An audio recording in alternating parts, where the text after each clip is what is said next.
Student, तो चलिए आज हम लोग फाउंडेशन के आंसर शीट को चेक करते हैं और यहाँ पे देखते हैं कि किस तरीके से नंबर आप यहाँ पे पा सकते हैं। तो हम यहाँ पे एक स्टूडेंट का आंसर शीट लिए हैं और इसी को हम यहाँ पे चेक करेंगे और आपको बताएंगे कि आप किस तरीके से क्वेश्चन कर सकते हो। तो देखिए, सबसे पहले जो है आपके पास क्वेश्चन में दिया गया है कि 30 मिलीग्राम जो है उसको आपको कन्वर्ट करना है और ऑप्शन दिया गया है। तो देखिए, यहाँ पे इन्होंने 30 जो मिलीग्राम है उसको इन्होंने इस मेथड से ग्राम में चेंज किया। ठीक है, पहले इन्होंने मिलीग्राम और ग्राम में रिलेशन को बताया है और फिर 30 मिलीग्राम को इन्होंने ग्राम में चेंज किया है। तो 30 मिलीग्राम आपको किसके इक्वल हो गया? तो ये आपको हो गया 0.03 ग्राम का। तो यहाँ पे इन्होंने बहुत अच्छा अप्रोच लगाया है। तो ये 1 नंबर का यहाँ इनका सही हुआ। नेक्स्ट है कि जो आपका कैथोड रेज है उसके बारे में आपसे पूछा गया है। तो देखिए, कैथोड रेज जो होता है वो नेगेटिवली चार्ज पार्टिकल यानी इलेक्ट्रॉन का बना होता है। और आप क्या जानते हो कि चाहे आपके पास इलेक्ट्रिक फील्ड हो चाहे आपके पास मैग्नेटिक फील्ड हो, उसमें 2 पोल होते हैं। तो जब इस चार्ज पार्टिकल्स को इससे पास कराएंगे तो ये किधर की तरफ डिफ्लेक्ट हो जाएगा? पॉजिटिव पोल की तरफ। तो यहाँ पे इन्होंने आंसर किया है इलेक्ट्रिक एंड मैग्नेटिक फील्ड। तो ये भी आंसर इनका सही है। तो आप यहाँ पे ऐसे लिख सकते हो। नेक्स्ट दिया गया है कि आपको नो वर्क डन। ठीक है, और यहाँ पे दिया गया है कि सिस्टम पे कोई वर्क डन नहीं हो रहा है, लेकिन सिस्टम से बाहर क्या निकल रहा है? हीट निकल रहा है। तो देखिए, फर्स्ट लॉ ऑफ थर्मोडायनेमिक्स हम ये फार्मूला जानते हैं और अकॉर्डिंग टू क्वेश्चंस यहाँ W का वैल्यू कितना दिया गया है? 0। तो अगर आप देखेंगे तो आप इसको delta U equals to Q plus 0 लिख सकते हैं। लेकिन हमने क्या पढ़ा है कि अगर सिस्टम से हीट रिलीज हो रहा है तो हम उसको लिखेंगे -Q, और अगर सिस्टम में हीट आ रहा है, एब्जॉर्ब हो रहा है, तो उसको लिखेंगे +Q। तो यहाँ पे ये आंसर हमारा सही है, delta U equals to -Q। तो ये भी आपका एक नंबर यहाँ से इनको मिलता है। नेक्स्ट देखते हैं। नेक्स्ट जो क्वेश्चन है इसमें आपको दिया गया है कि product of uncertainty of the exact position and exact momentum of और velocity of an electron, the product of their uncertainty is always. तो देखिए, ये हाइजेनबर्ग अनसर्टेनिटी प्रिंसिपल है और वहाँ पे आपने देखा था कि जो delta x dot delta p ये greater than and equal to होता है h/4 के। ठीक है, तो यहाँ पे ये भी आंसर इनका क्या है? सही है। नेक्स्ट देखिए, आपको बोला गया है क्वेश्चन नंबर 5 में कि साइक्लिक प्रोसेस के लिए इंटरनल एनर्जी क्या होगा। तो देखिए, जो भी स्टेट फंक्शन होता है, ठीक है, तो स्टेट फंक्शन में आप क्या बोलते हो कि साइक्लिक प्रोसेस में अगर मैं इसका डेल्टा U निकालूं तो ये कैसे निकालोगे? Final minus initial internal energy. और साइक्लिक प्रोसेस का क्या मतलब होता है? साइक्लिक प्रोसेस का मतलब होता है कि जिस पॉइंट पे थे आप उसी पॉइंट पे आप चले आए, यानी पहले जो आपका इनिशियल जो था वैल्यू वही फाइनल वैल्यू है। तो इसको जब आप कैलकुलेट करोगे तो वैल्यू 0 आएगा। तो यहाँ से भी आपको एक नंबर मिल गया, तो ये आपका हो गया। नेक्स्ट आपसे पूछा गया है क्वेश्चंस और ये पूछा गया है कि बताइए कि जो आपका ऑर्बिटल एंगुलर मोमेंटम है वो किस पे डिपेंड करता है। तो देखिए, ऑर्बिटल एंगुलर मोमेंटम की अगर बात करें तो हम लोग इसको कैसे लिखते हैं? √² L इंटू L+1। ठीक है, और आप क्या लिखते हो? h/2π।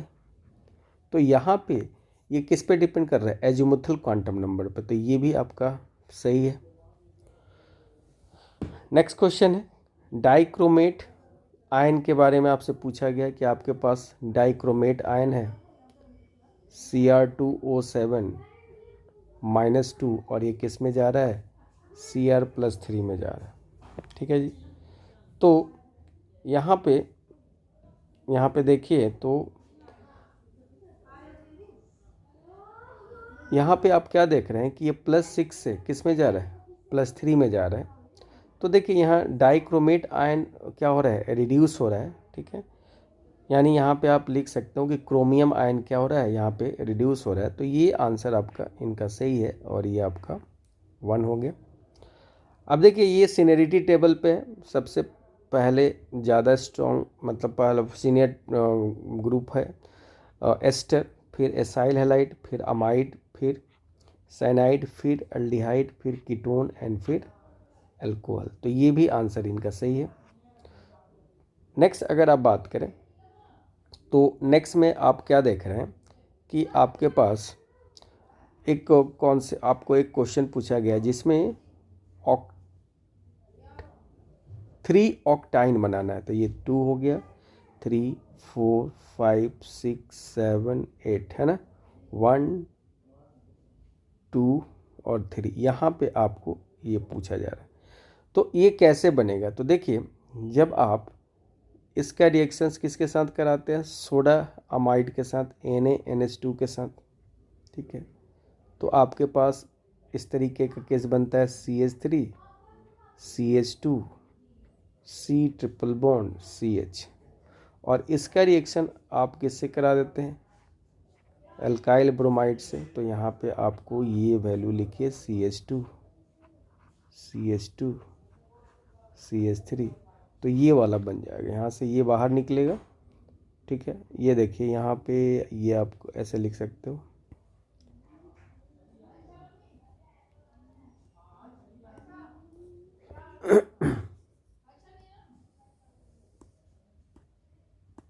यहाँ पे आपका ये कुछ इस तरीके से होगा।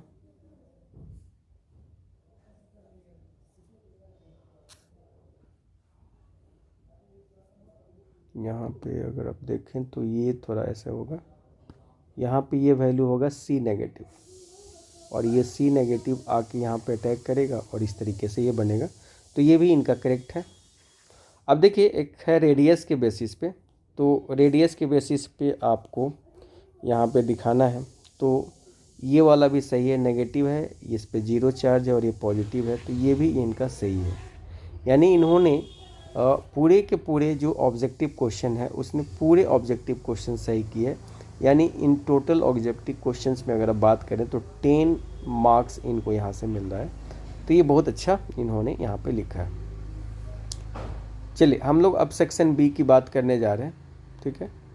तो सेक्शन बी में अगर हम देखें तो सेक्शन बी में क्या है, तो 2 मार्क्स का क्वेश्चंस होता है। अब इसमें इन्होंने लिमिटिंग रिएजेंट को डिफ़ाइन किया है, तो चलिए उसको देखते हैं। तो इन्होंने लिमिटिंग रिएजेंट को यहाँ से डिफ़ाइन किया, और हम जानते हैं कि रिएक्शन में जो कम्प्लीटली क्या होता है, कंज्यूम्ड हो जाता है, उसको इन्होंने यहाँ पे बताया है, ठीक है। देखिए यहाँ पे इन्होंने एग्जाम्पल दे के भी बताया है, ठीक है। तो यहाँ से इनका 2 मार्क्स बनता है, तो ये आपका सही है। नेक्स्ट है नोड के बारे में बोला गया है। तो नोड का डेफिनेशंस इन्होंने लिखा है, और उन्होंने क्या लिखा है कि node is referred to a point where the probability of finding of electron is 0, ठीक है। तो ये 2 टाइप्स के होते हैं, तो यहाँ भी इनको यहाँ पे 2 मार्क्स मिल जाता है। यहाँ पे आपको ये लिखना पड़ेगा अ पॉइंट इन वेयर, या स्पेस इन एटम आपको यहाँ पे लिखना पड़ेगा, तो यहाँ से आपको 2 मार्क्स मिल जाता है।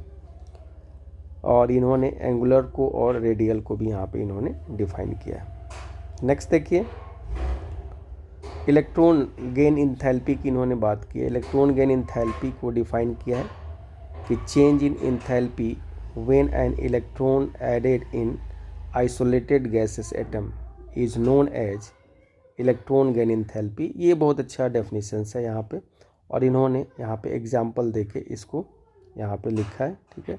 और फिर इन्होंने इलेक्ट्रोनेगेटिविटी को और इलेक्ट्रॉन गेन इंथैल्पी को रिलेट किया है यहाँ पे। ये बहुत अच्छा इन्होंने यहाँ पे एक्सप्रेशन दिया है, ठीक है। तो ये बहुत अच्छा है कि जो इलेक्ट्रोनेगेटिव होता है, इलेक्ट्रॉन एफिनिटी होता है, और जो इलेक्ट्रॉन गेन इंथैल्पी होता है उसमें क्या रिलेशन है वो उन्होंने यहाँ पे दिया है। तो ये 2 मार्क्स इनका मिलता है यहाँ से। नेक्स्ट इन्होंने सिग्मा बॉन्ड के स्ट्रेंथ और पाई बॉन्ड के स्ट्रेंथ को कंपेयर किया और इन्होंने बताया है कि देखिए स्ट्रेंथ ऑफ बॉन्ड जो होता है वो डिपेंड करता है किस पे, एक्सटेंट ऑफ ओवरलैपिंग पे। बहुत अच्छा यहाँ पॉइंट इन्होंने लिखा है, यानी सिग्मा जो बॉन्ड है इसमें एक्सटेंट ऑफ ओवरलैपिंग जो होता है वो ज़्यादा होता है पाई के कंपेयर में, इसलिए यहाँ भी ये आंसर आपका बहुत अच्छा है। तो यहाँ से 2 मार्क्स क्वेश्चन आपको 2 मार्क्स यहाँ से आपको मिलता है। नेक्स्ट है सिस्टम को इन्होंने डिफाइन किया है। देखिए system is defined as the part of universe which is under study for energy change. बिल्कुल सही इन्होंने लिखा है और इन्होंने यहाँ पे कुछ एग्जाम्पल्स को भी यहाँ पे लिखा है। साथ ही साथ इन्होंने टाइप्स को यहाँ पे मेंशन किया है और इस टाइप्स को भी इन्होंने एक्सप्लेन किया है। तो ये भी बहुत अच्छे तरीके से इन्होंने दिखाया है इसको। तो ये बहुत अच्छा पॉइंट इन्होंने लिखा है। अब ये जो क्वेश्चन है मोल फ्रैक्शंस है आपका इस पॉइंट,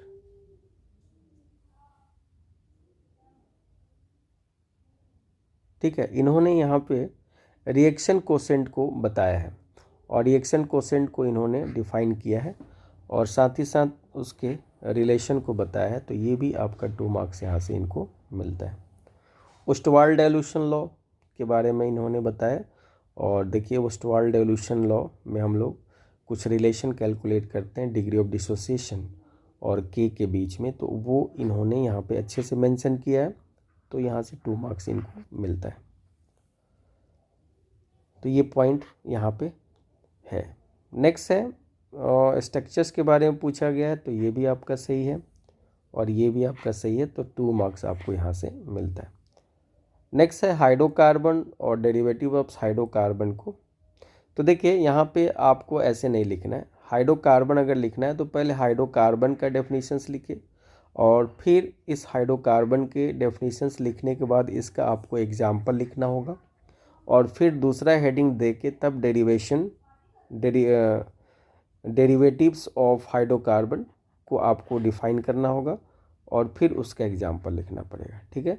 तो इस तरीके से आपको यहाँ हेडिंग दे के लिखना पड़ेगा। तो चलिए यहाँ पे आपने यहाँ पे 2 मार्क्स लिया और अगर इसको एग्जाम्पल भी आपको दीजिएगा तो थोड़ा ज़्यादा इफ़ेक्टिव होगा। अब चलिए हम लोग सी पार्ट को डिस्कस करने जा रहे हैं। देखिए मोलारिटी को इन्होंने डिफाइन किया है। क्या है मोलारिटी? तो moles of solute in 1 litre solution और इन्होंने इसका फार्मूला लिखा है। तो ये बहुत अच्छे तरीके से इन्होंने क्या किया है, रिप्रेजेंट किया है। तो ये सारा मोल फ्रैक्शंस का देख लीजिए इस तरीके से। तो इन्होंने बहुत अच्छे तरीके से यहाँ पे डिस्कस किया है। फिर उसी तरीके से इन्होंने मोलालिटी को डिफाइन किया है और साथ ही साथ उसके डेफिनेशंस को लिखा है। तो ये 3 मार्क्स इनको यहाँ से मिलता है। नेक्स्ट देखते हैं यहाँ पे डी ब्रॉगली हाइपोथेसिस के बारे में यहाँ पे इन्होंने लिखा है। तो ये अच्छे से इन्होंने यहाँ पे एक्सप्लेन किया और साथ ही साथ इसके इक्वेशन को यहाँ पे इन्होंने मेंशन किया है। तो ये अच्छा है इनका। तो ये आपका 3 मार्क्स, ठीक है। ये भी उसी का पार्ट है। फिर आपको रिडॉक्स रिएक्शंस की बात की गई है। तो रिडॉक्स रिएक्शन को इन्होंने डिफाइन किया, फिर इसके टाइप्स को लिखा, कम्बिनेशन रिएक्शंस को लिखा, डिकम्पोजिशन रिएक्शंस को लिखा, ठीक है, डिस्प्लेसमेंट रिएक्शंस को लिखा, डिसप्रोपोर्शनेशन रिएक्शन को। तो बहुत अच्छे तरीके से इन्होंने यहाँ पे रिप्रेजेंट किया। तो 3 मार्क्स यहाँ से इनको मिलता है। एटॉमिक रेडियाई को डिफाइन करना है और इसके टाइप्स को लिखा है। तो इन्होंने एटॉमिक रेडियाई को यहाँ पे डिफाइन किया है और साथ ही साथ इसके टाइप्स को इन्होंने मेंशन किया है और फिर इन्होंने 1 बाय 1 करके सबको क्या किया है, एक्सप्लेन किया है। तो ये भी यहाँ से आपको 3 मार्क्स मिलते हैं।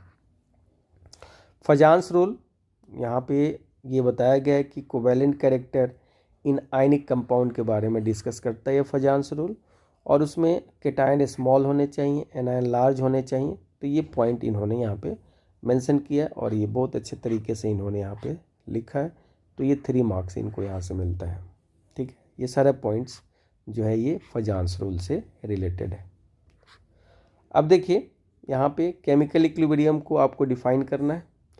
तो केमिकल इक्विलिब्रियम में डिफाइन करने के लिए आपको ये कंडीशंस लिखना चाहिए कि रेट ऑफ फॉरवर्ड इक्वल हो जाए रेट ऑफ बैकवर्ड, तो ये कंडीशंस होता है। और साथ ही साथ यहाँ पे आपको ग्राफ लिखना था, तो ये पॉइंट आपका चाहिए। एंट्रोपी क्या है, तो ये डिग्री ऑफ रैंडमनेस को बताता है जी। यहाँ पे ये डेफिनेशंस लिखा गया, फार्मूला लिखा गया। एंथैल्पी ऑफ फॉर्मेशन क्या होता है, तो पर मोल सब्सटेंस फॉर्म होने पे जो सब चेंज होता है एंथैल्पी में, उसी को हम लोग एंथैल्पी ऑफ फॉर्मेशंस बोलते हैं। तो यहाँ से भी आपको 3 मार्क्स आपको मिलता है। नेक्स्ट जो है ये कॉमन आयन इफेक्ट, और कॉमन आयन इफेक्ट में इन्होंने एग्जाम्पल के थ्रू पहले तो डिफाइन करना है आपको कि कॉमन आयन इफेक्ट होता क्या है, और फिर एग्जाम्पल के थ्रू आप यहाँ से देख सकते हो। तो ये भी 3 मार्क्स आप यहाँ से ले सकते हो। आइसोमेरिज्म क्या है, तो पहले उसको डिफाइन करिए, ठीक है, और फिर यहाँ पे आपको इसके टाइप्स को लिखना है, ठीक है।